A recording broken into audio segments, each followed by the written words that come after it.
í an blian na bháin. By God. Gon chéadú i díomh, bhí rábhlíon nar cháile cilchoine, tebredáin, ná corca, haidlins nó dhéir, idir ráide agus líimneach.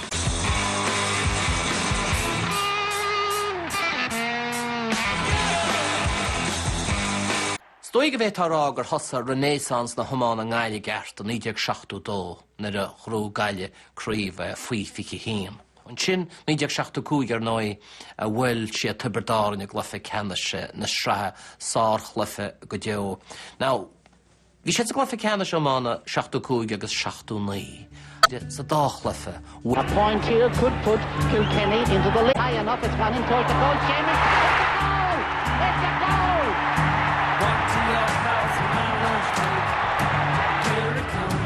And they shot it. That was surely dead. 2-8 or 2-9 or something, or 2-10 or something was scored by Kilkenny, like, which, you know, we felt in the backs we held out well enough, like, but, you know, to only score 1-8 or 1-9 up front, not good enough. And Kilkenny are the All-Ireland champions. Agus tíos bhí GMO ófasach go deo Gaile tréis seachtaí, tréis an chailúint, like, gnína dia trócar má bhthir nach rá ag éon chlifiríomh, thóg se go dtí nólaigh an nóir sin gur sé ceart a rís, like, bhí nuair díbrne, agus ní na Gaile náisisin, agus tréis an seachtaí bhhac bhí imríorin. And there it is, the moment they've been waiting for.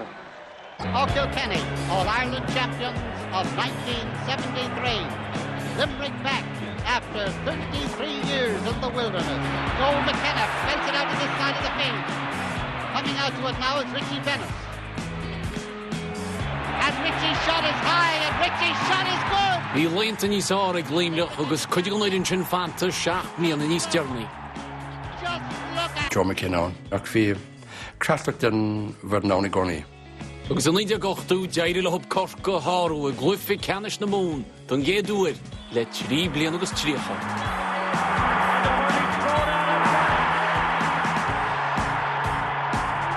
roaring game, and I suppose the feeling after winning that Munster final was fantastic. Their 15th Munster title. Former Crev na món is the soccer mior, bhí céile órána feag seachtainna. Ach níor a bhéint le a gin gur dtíon cé dánach mí man fór, agus mí vantáiste bhíon sin. And it was just too long of a gap between Munster final and All-Ireland final. Stoig gur cheap limirach glufa ceannis na héireann an bhliain sin go mbeadh lób, mar dá ríide bhí corca clúiteach ab cin chéadúir le fada. Had been in Croke Park, had never played on the pitch, and it was said to the management at the time, should we go up and get used to playing or practicing in Croke Park, and it was decided not to, that there was no need. Míideag hochtú ar nói bhí go leor buaite Gaile, bhí clufa ceannis do club buaite ag Gustan Gear. Bhí coran an bhóríar an buaite ag Gaile cúige chonacht an chéadúir an 1947. An bhua seo agus an bhua a fuair Caslan Gar le chéile bhí sé sin an tábhachtach. Here comes Galway, led by their captain Michael Connolly. Should say, can this be their year? Bhfuil Gaile í bhailí sa glufa le cheannis an 1980 ach ní gan dua. Niall McInerney blocking it. And Dickie Clark upended over there in the charge. But it looks as if he's just more than the average. Bhí an gan chuine go air a bhí Síris in Europe. I had broken a thumb and it looked like I wasn't going to be able to play hurling for the summer anyway. So but then I got a better news on that then, or it started fairly around me anyway to come back. He says, come back anyway. We won't play you, like, so I said, sound, I'll come back. So I come back thinking this is going to be sitting in the subs bench watching these fellas winning All Ireland, and I tell you now, I got a shock of my life when they picked me. And then they picked me a cornerback where I hadn't played for a while, and they put Niall Mack at full. When I stood for the national anthem, I looked over Cregan, like, and this national anthem was playing, and I says, oh my God, what's I left myself in for here? Like, here you're marking one of the best players ever, like. Agus dog sin Niall McInerney na Gailge.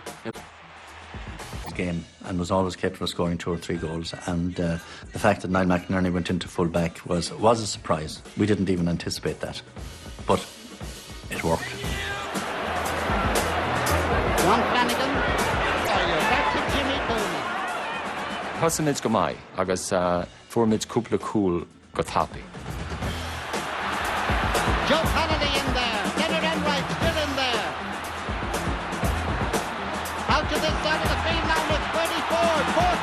And it's saved. A goal! A goal for Galway! 2 minutes gone. Bernie Ford, the kicker of that one. We gave Galway that push that they needed. And we conceded very soft goals that day. Michael Connolly. Jay Malloy. Put it inside. PJ Malloy. But he should never have been allowed to run in the way he was. And that then set us back, and it took a long time to come back. Just watch it again now. Here he comes cutting into the centre. As if people thought there might be a free. There wasn't. There was a goal. And Galway lead 2-1 to no score for Limerick. Bonnie Gleamnach at Ash. And at one stage, and put a ball over the bar legs. It was as good a score. Eamon Cregan coming out for it with Conor Hayes after him. What a lovely dummy he saw. What a lovely shot. What people fail to remember was this, that my left side was my better side. What a lovely dummy he saw. There was a fella telling me he was standing behind the goals. He came up to me afterwards, this was later on in the evening, he says, what were you doing? He says, I says, why?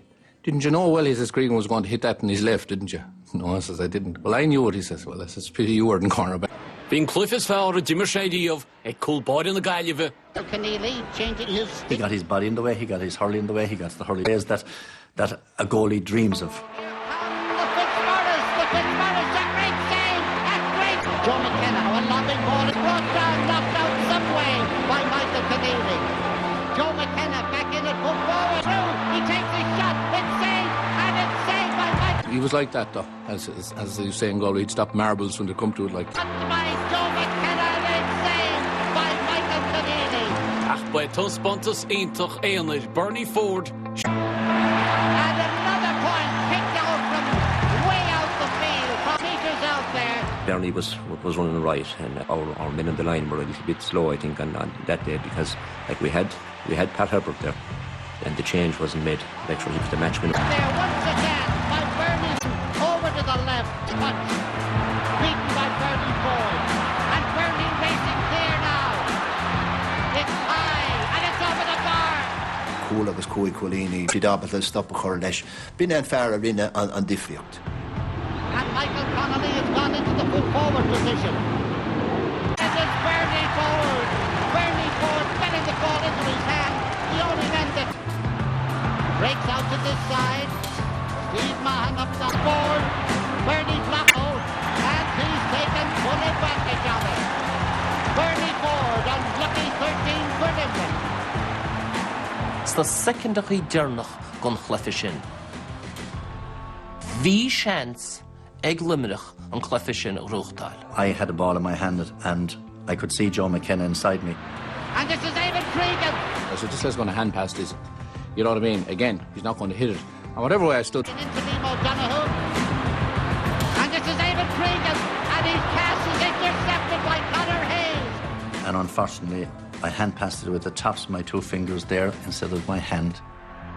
At the time, I didn't realise how important it was, like, but I knew that when the ball dropped, I said, I better get rid of this, like, and I didn't even think of rising it, because I said if I rise it and dispossessed or something, just, you know, because I could hear this off in the crowd or whatever, this whoosh from the crowd or whatever it was, or what the hell it was. There was just something happening behind me that I want to get rid of this, you know what I mean?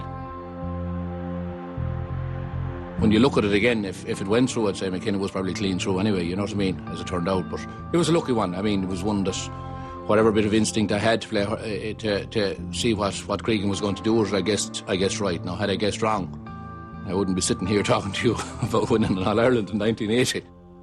And Conor Hay never forgive him. Shneching Ruther agus a Galter All-Irelands. Oedde coch an pass sin o Cregan go dí McKenna, chance go a Limerick a chan chríomh an bhliain sin.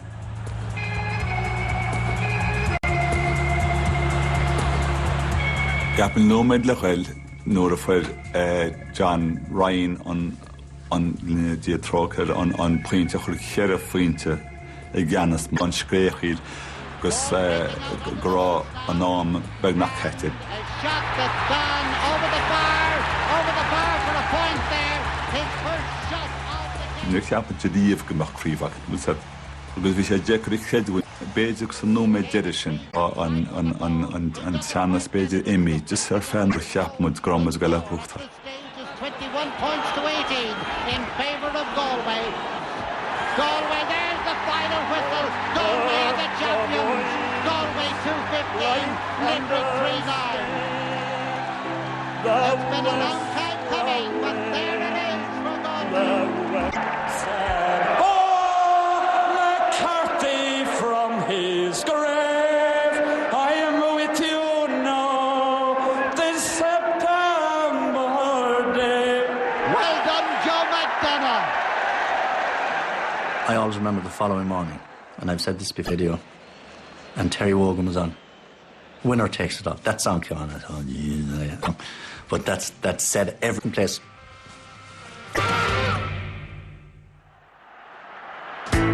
Inuidirst I glufi leachanish na héilen. Félim muid ceapan níos crúie nach do héin ná nach do ceapan mas féidir sin íon. Ach bhí 4 bheagán gon ghaile nó Laochra Semi. Like I felt that we'd a stronger outfit and we'd a more lethal forward line, tighter back line, and a stronger midfield. The feeling was generally like whoever would win the semi-final would definitely win the final, you know. Limerick were known, they were known to be a physical team as well, good hurlers, but were known to be a physical team as well, and there was no point in standing back to them. Cliffe an díon na bhíon. Bíoch sé go maith nónach bia, ach bhí sé 4 díon le. Bhí sa nimmert. A bhóra gur hála cead a hála go bí.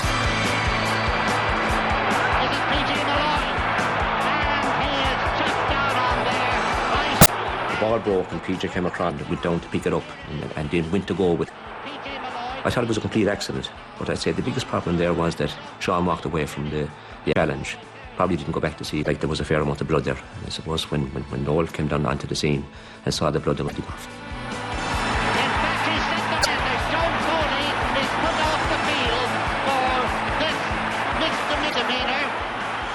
She's like ach gleich an freisin gur sé cinál dáintéarach céad roiine Seán Foley ín sé. Agus má tá díocha sort le de éireann, tá tú gail rud a dhéana.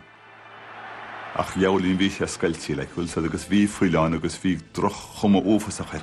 To us, it was a very harsh decision.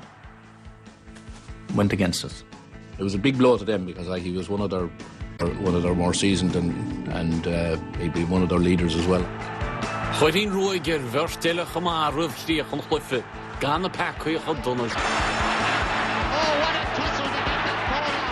Well, níle san cénsa cén chuí a thosa sé, ach agus béidir gur near na mise rud a céns mar a bhí sé gáh lána.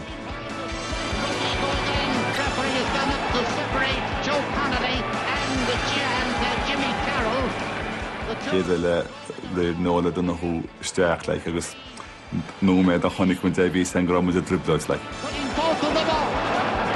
Ní má go bhí muid nach hála táda ach bhena se go duna, so bhí muid go ligantar go nóil gur cardíach muid agus tá brón ach chéad é le hánig an mérád agus bhí ardan siú leis le chuil sa.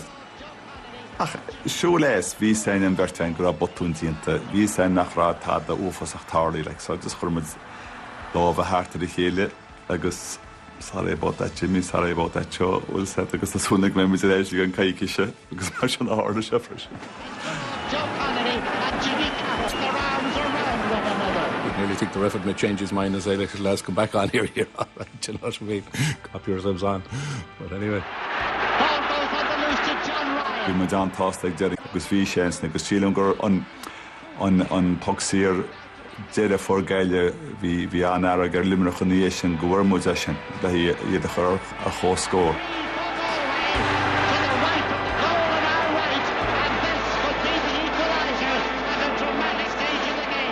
The refereeing decision actually cost us that. Pat Herbert was actually coming over the ball as Bernie was hanging off him and the whistle over and Nola Dunn actually pointed the other way in. And as you know what happened, to a replay. Bhí na Hammerster siúl caiiciis dar gíon le Sean Foley Finry agus trúr go imriúí limní gortaithe. We didn't feel our chance had gone because as had come together from the 80 team, we would win the replay. I felt the chance was gone, to be honest. As well that in the semi-final, we had put, I'd say, what we had into it. I just felt that, and at the same time, we still didn't come out winners. There were 3 injuries, and then within the first 20 minutes of the replay, we lost Mikey Grimes and I think Dan Punch. So we lost. You can't afford to lose 1/3 of your team. Anna Calhoun to be Sean Foley. Glenn right mar long coat agus nor Kylan to ever 3 agus ever share well being to a grow cross. Nís meas a rís go léimreach bhí Iarlaoch na Gaillimhe. Galway the champions. In order to improve the firepower of the attack, they persuaded John Connolly to come out of retirement. Sílan go ar an Warts sinna chamáilin bhrite nach Tramid agus chédal dos condoras anig séisteach agus dúirte rud cinn cinál where's my gear gúilte agus cinál gáirí agus bhuileis. Now compare that with us. They have John Connolly come back and we have lost 3. 70 minutes they've got to play for that place in the All-Ireland finals. Second time around. Then here now, and is this gone out? 2 minutes to half time. Number 17 Frankie Nolan playing left half forward. This is Ollie O'Connor though, adds another point. Limerick making the most of the chances that are coming their way today. An luich dash agus is máchraise. So 35 minutes to a place in the All-Ireland final against Offaly on the 6th of September. Stevie Mann here for Galway. This is Finn Bargantley. He switched to the left corner just before half-time. This is John Connolly. He's got the goal.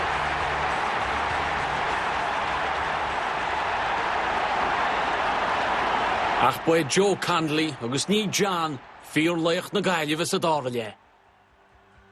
sé Jimmy Carlevy mar centre-back an lásin agus éis achtarí chéad cliffe bhfuil sé bhechtú súla betle agus betle bhíán le sa bhí me díú go leor an lásin an seachar me hispáint féin. Ní bháin go raibh sé go maith agus go raibh sé láidir. Ach bhí sé ábhar na daoine bhí ag mar timppla ar a bhoscailt ar an barca Canada a bheith. Agus bhfuin an clufa bear, dá le, I díomh I ddimir Joe in Yancy na Gaillimhe. This is full forward and Joe with the up so casual. John Connolly and then Joe. 3 Connollys are having and Joe puts them ahead.